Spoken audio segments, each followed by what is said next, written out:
1920s Ingraham Kitchenette.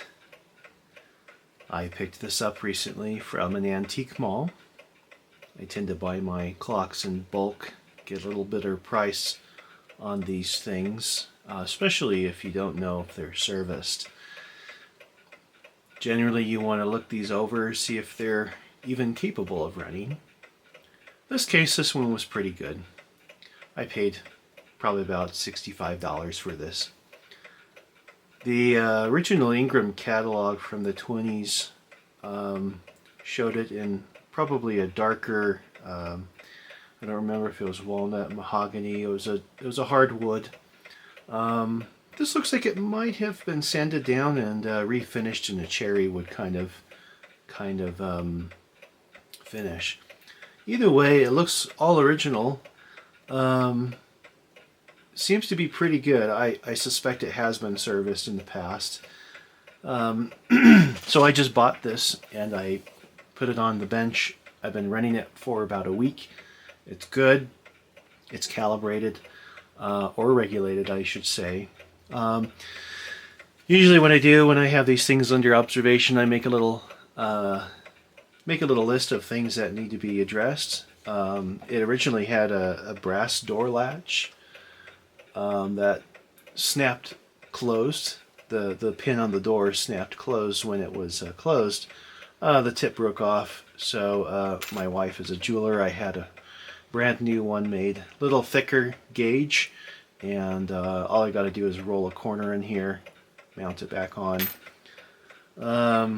I mentioned on the list here to put it back in beat, but I think originally where I had this running was on an uneven surface, and so I have it level.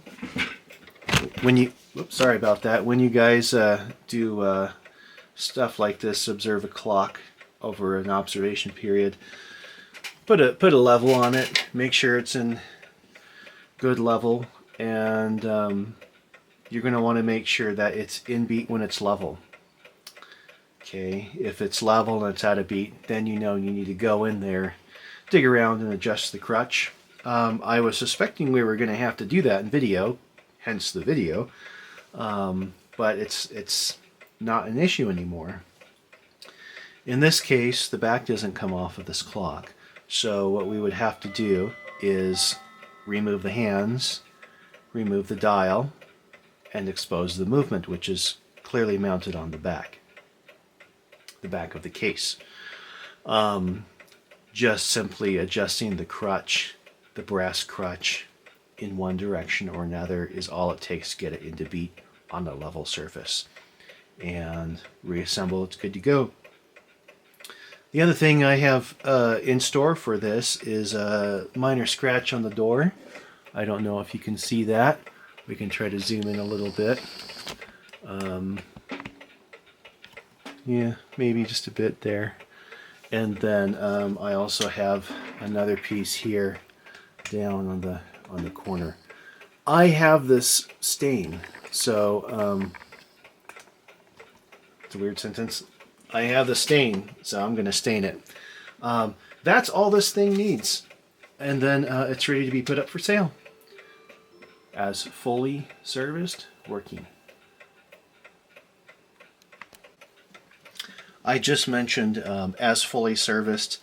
I probably shouldn't advertise it since I didn't service it, but you know, one thing I should do is open up this case and look at the movement. You can pretty much tell just by the way it runs is enough, but looking at the movement you can kind of tell when it was serviced last. But nevertheless, so I do try to be careful on whether I advertise this as fully serviced. I would otherwise say, without me knowing if it's been fully serviced, I would otherwise say works perfectly, keeps perfect time. So here's the little piece that came off there, and here's a new one, very nicely made. Gonna grab my round nose pliers and give it a little bend. we're going to bend it in a way that the bend is straight. Obviously these are tapered. We want the bend straight. I know, if this is too simple for you guys, you know, you get it. But I'm just going to show you what I do with these things, and that's it. So here's a little bend in it. I hope you can see that. That's just enough to expose the opening.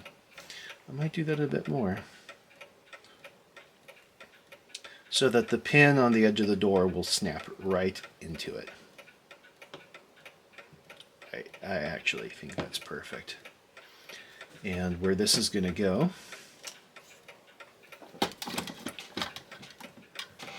I'm going to take this level off, since we know that it's level and in beat.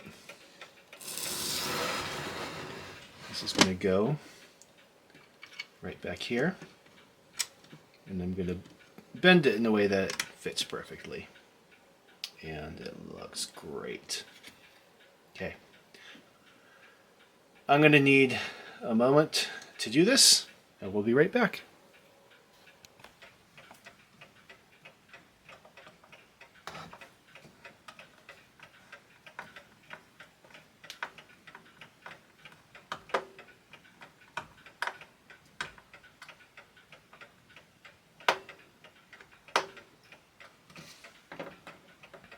Okay, here we are. That's my thumb.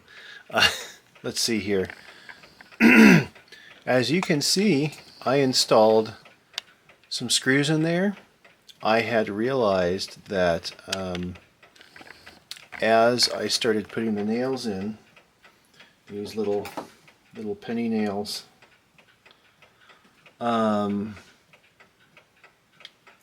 they started working their way out.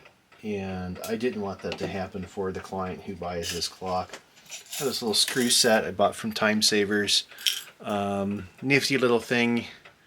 They're like dial screws and things of that sort for these wooden clocks. Great assortment, by the way. You get like 4 a piece, and you can reorder individually when you run low.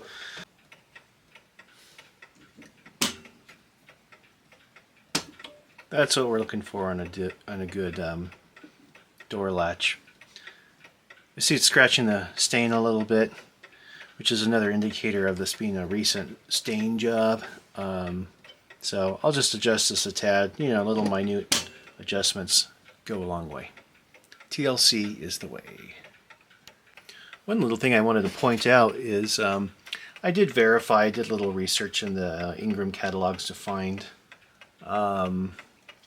this clock, and I did see this model being first available in the 20s, the early 20s, like 1920, but it appears to have still the original label. I know you can buy reproductions. I don't know how to tell if this is a reproduction label, but the thing that gives it away is actually this date here, October 14th, 1948. So there's an indication that this is the original label. Okay, and we're back. Most exciting part of all. Not really. Just a little stain touch-up. I just took one of those blue paper towel shop rags, cut a piece, folded a bit. The work here is so minuscule that, you know, don't get a brush out or those foam things. Just touch it up a little bit here and there. It's going to take where it needs it, and it's going to reject it where it don't.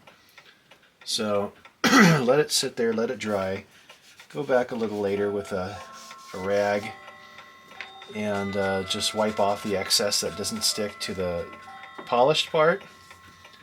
Well, it's looking pretty good. I don't know if you can see it, but I can. And I certainly do love bringing these things back to life. Antiquarian horologist John Metcalf of New York City says there are two schools. Some restore only the movement, and some restore the case.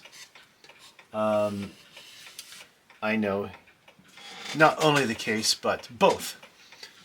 He is of the latter school, which, there may be certain situations that may warrant leaving the case, but I kind of feel that what we do as horologists is historical preservation.